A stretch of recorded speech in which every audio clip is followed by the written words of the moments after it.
Some problems can be the recognizing the coins and so checking chance. So it's very difficult also with everyday tasks. They have problems with the differentiating between left and right. They cannot distinguish, they cannot recognize the sign of operations, plus, minus, etc. And they cannot read analog clocks because of the problem with associating to the number the corresponding quantity. So they cannot understand what to be at 1 o'clock means. Another pathology linked to numbers, the Asperger syndrome, an autism disorder, so it is characterized by interaction problems, but also characterized by a genial side of personality and qualities out of common, such as an astonishing memory. This syndrome, a person who suffers from this syndrome can multiply and divide enormous numbers simply seeing the result in his mind. He sees numbers, he feels numbers and lives with them. For him, some numbers are loud, some are pretty, or shy and silent.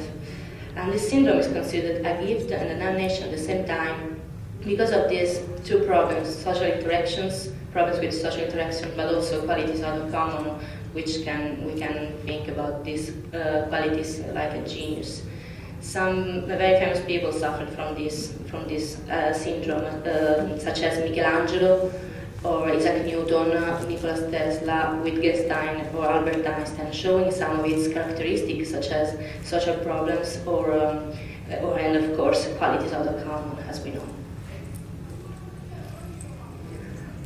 Half of the center of the mental processing is the gray matter, composed of the nerve cell bodies. But under this, half of the human brain is formed by white matter, covered by the myelin effect and whitish substance, which is not entirely present at birth. The development of the myelin sheath continues from birth to around 20 years of age, and this myelinization consolidates in the neural circuit, suppressing the plasticity of the brain and reducing learning capacities. There are some specific functions, some specific proteins of the myelin which prevent axons growing and forming new connections. So the last area in which myelin arrives is the frontal lobe, responsible for the high-level reasonings, among which mathematics, of course. So for a range of intellectual capacities, such as mathematics, to reach an excellent level, we need to begin at a very young age, because at 20 our brain is quite totally already covered by myelin. So for this reason, for the myelinization, a mathematician probably does his best when he is very young, as the majority of the mathematicians' biographies testify, which describes many very young talents. Now I'm going to read some words by Godfrey Hard in his Mathematician's Apology. This question of age is particularly important for mathematicians. No mathematician should ever allow himself to forget that mathematics, more than any other art or science, is a young man's game. Newton gave up mathematics at 50 and then lost his enthusiasm long before. Galois died at 21, Abel at 27, Ramanuja at 33, and Riemann at 40.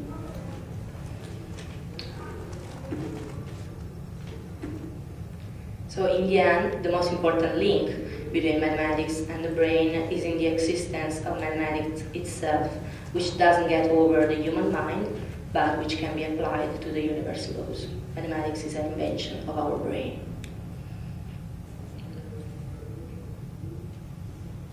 Thank you.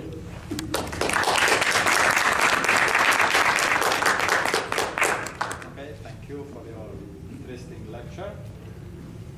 If you have any questions, remarks, please don't hesitate to ask the speaker. If not, I have a question. So, I saw this classification. If you want to ask first, I would like to ask. Sorry, I didn't saw. Oh, sorry, I didn't see you. Please.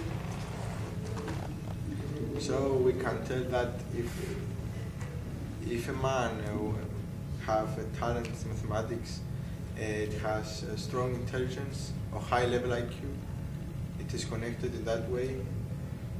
You mean if you are good at mathematics, it means that you have a strong mathematical intelligence? Not mathematics. IQ.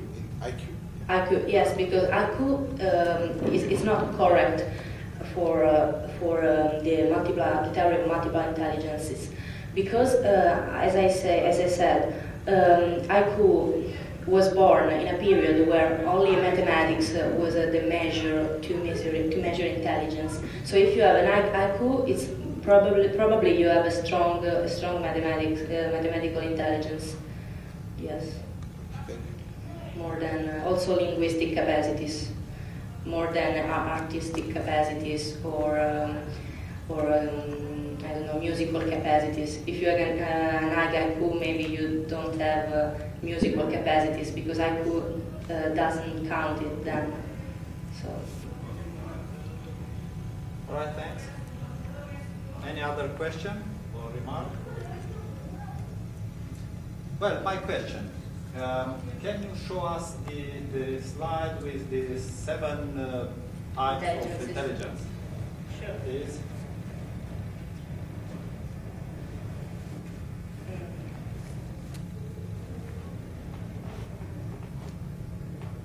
Okay. So linguistic, logical, mathematical, spatial. Linguistic, verbal, logical, mathematical, visual, spatial, body, kinesthetic, interpersonal, musical, rhythmic. For example, I want to ask if organizational abilities, like management, yes, where is included? Interpersonal. Interpersonal. Yes, interpersonal for people, extrovert people who like to be leader and like to cooperate to create a group. That was the first question. And because we are here in a conference dedicated to creativity, it is my personal opinion that creativity I don't find in any because type of intelligence here. Maybe it's a characteristic to any. Yes, so creativity. I think creativity is a quality we can find in each of these intelligence because creativity has many different aspects.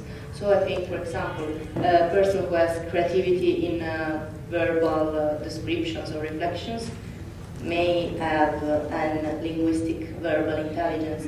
Visual spatial is for people artistically inclined. So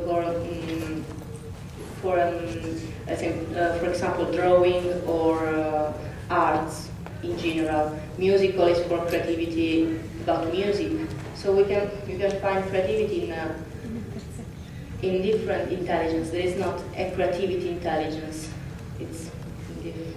Okay. Do you think the creativity is included or not in intelligence? It's separate, it's associated? Yes, it's included. It's because it's not an objective character, but it's included. Because I know by example, very good mathematicians, they can solve a lot of problems very quickly, problems, but they are not able to create. So the creativity, in my opinion, is not automatically included in the intelligence. It is possible to be a very good musician, yes, to play a lot of symphonies and so on, but not to be able to create. Probably they have logical mathematical intelligence and musical intelligence, but not the others. No other questions? Then thank you very much for the interesting Thank discussion. And we have a missing speaker. No? Is here? Okay. Nice. I invite them.